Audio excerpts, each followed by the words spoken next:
હું અને મારા મનની ટીચુકડી વાતો, તમારા કેસુડા ક્વીનની મનની વાતો તમારા સુધી. નાના એવા ગામની નાની એવી દીકરી, જે કદાચ ગુજરાતના નકશામાં શોધવા જશો ને તો શોધવા છતાં એનું આટલું નાનું કદાચ જોવા પણ નહીં મળે એવું મારું ગામ નસવાડી. એવું ગામ જ્યાં આજે પણ નેટવર્કનો ઇસ્યુ છે.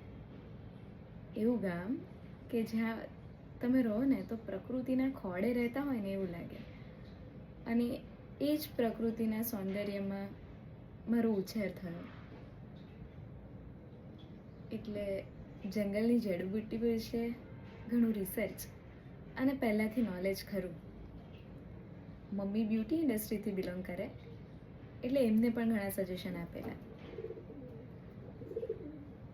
મમ્મીએ આપેલું સજેશન અને વારસામાં મળેલું દાદા અને પપ્પાની રિસર્ચ, આ બધાનું મિક્સ એન્ડ મર્જ ત્યારે જ એને બને છે કેસુડા ક્વીન.